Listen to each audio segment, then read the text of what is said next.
Hey patrons! In this month's exclusive tutorial, we are going to do some watercolor pattern painting that is a really simple and effective way to create handmade stationery and greeting cards.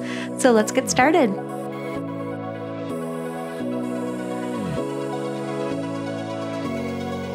So for supplies today, I am using the Koi set from Sakura, just some watercolor discs. I'm also using a block of Canson hot pressed watercolor paper. Hot pressed is really smooth, but it doesn't absorb a lot of paint, so this is for light painting. And a block just means that all the sheets are glued together, and that keeps your paper stretched while you're painting, and you don't have to stretch it, which is nice. I'll link those in the description below, as well as some brushes.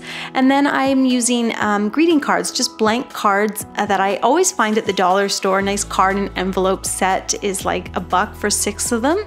And so that's really nice. And then of course you're going to affix the watercolor paper to the front of the card so that you don't paint directly on the cards because they will buckle and warp. So what we're going to do is just trace the cards so that you sort of have your painting area mapped out, and you can see I have 4 traced areas here, and I'm just going to do some pattern painting. I've come up with a bit of a color palette using blues and reds, and I'm also going to use black. And for the blue card, for the first one, I'm just taking my brush and I'm just running it across the page, and I'm trying to switch up the pressure a little bit, and that gives me these lines that are very perfectly imperfect and wonky, and they create a really lovely pattern. This is definitely great for anyone from the very, very beginner watercolor painter to the seasoned artist. It's just fun to paint patterns. It's something that I've explored a little bit on the channel, and I go back to it again and again. It just frees your mind. It allows you to play. What colors do you want to do? What shapes? Here I'm working with a nice gray black, and I'm just doing these rectangular brush strokes, and it almost looks like giant confetti. And if you are new to watercolor, all of these different patterns are a great way to really get a feel for how the brush feels in your hand and what you can do with the pigment, with the water. Once you have laid down that wet area, you can go back in and add more paint and see how the paint sort of runs into the wet areas. But it's just very free and loose, and you can see here I'm just sort of filling in. I've got my giant gray confetti. And then for the next one, I decided to do some hearts, and I'll say right up front, I don't think this was the most effective, but definitely with pattern painting, again, I was just playing and experimenting. So what I wanted to do was do this 4 colors of hearts, all in a row and all sort of bleeding into one another. So you're moving relatively quickly, not rushing or anything, but you can see here, because the hearts are all wet, it allows me to paint them right next to one another, and then the paint sort of blends and bleeds a little, which gives a nice effect. And maybe if I'd done maybe a better color palette, I don't know, something about this for me didn't really hit exactly what I had in mind. But I think it's a fun technique, and definitely if I had just, I think, yeah, a more subtle color palette, maybe like just doing pink and peach and letting those hearts bleed into one another, I think I would have been a little more happy with it. But again, it's just for fun and to experiment. And then for the last one, I did another one where you're dragging the brush and changing the pressure, but doing vertical lines and then adding these little leaves. And it truly couldn't be simpler. You're just doing any shape for the leaves, using the pointed tip of the round brush to, you know, get a nice delicate shape. And for this one, if you're doing black like I am, keep it fairly light as well, a nice light, watery, translucent gray.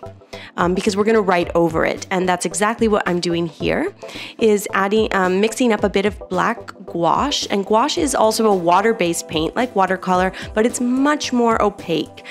So with gouache you don't get that translucent nature, and you just want to mix a little bit of the gouache. It's like a toothpaste consistency. Mix it with water until it's more like a soup, and then you can see here I get this wonderful sort of poster paint, and I'm able to paint over my watercolor designs, which are dry at this point. And I'm just writing yay on the confetti one because it's sort of a really fun, it could be great for a congratulatory card, and that's exactly what I'm going to use it for. My brother just graduated from medical school, so I will send him a card, and I don't think he subscribes to my Patreon, so he's not going to see this. So it'll be a nice surprise for him. And yeah, just putting hello on the vine or leaf card there, and just writing simple messages. And what I want to do is have these cards sort of in the drawer so that they're available to me anytime, whenever I realize that I need a card at the last minute, basically. Okay, and those were the 4 pattern painting, and then I sort of had one more idea that I wanted to share with you guys, and this is definitely not pattern painting. This goes back to doing some more watercolor florals, and this is a really, I think, as I always say, a good bang for your buck. It's a simple enough design concept, and I really believe it's very achievable. So what I'm doing here is I'm working in one color. I've got some black watercolor mixed up, and I'm just doing these floral and leaf shapes, and they're all sort of coming in from the edges of the square. And I think working in from the edge really allows you to, it's just a very effective, sort of simple way to approach the design of the greeting card. All of the flowers and leaves are sort of facing the same direction. They're growing in from the top, so to speak. And so it just keeps it really simple. Very hard to sort of screw this one up. And you can see all the flowers and leaves are just sort of growing down and from the top and sides of the card, leaving the bottom empty for a message. And then when I was all done painting, I just I cut them out and glued the card faces onto the blank cards that I got from the dollar store. And then I was ready to write a message. I used a pen to write "Hey Boo" on the striped card, and then for this one I took a Pigma Micron, took my artist pen, and just ended up not only adding a message but also adding some nice black sketchy lines to the floral design as well. And I think that it turned out really nice, and again, just really simple, and these are really all fun to create, and there's something that you can use for just about any occasion, and you'll have them ready to go in the drawer when you're like, oh, we're going to a birthday party tonight, we need a card. And then you have this beautiful handmade card that's, you know, looks really thoughtful and sweet. So there's that one. I just did a really simple whimsical cursive and was quite happy with it. Well, patrons, thank you so much for watching today, and thank you for your support. It really helps to build the YouTube channel, and I hope you're enjoying all the bonus content. If there's something you'd like to see, please let me know in the comments below. And have a great weekend.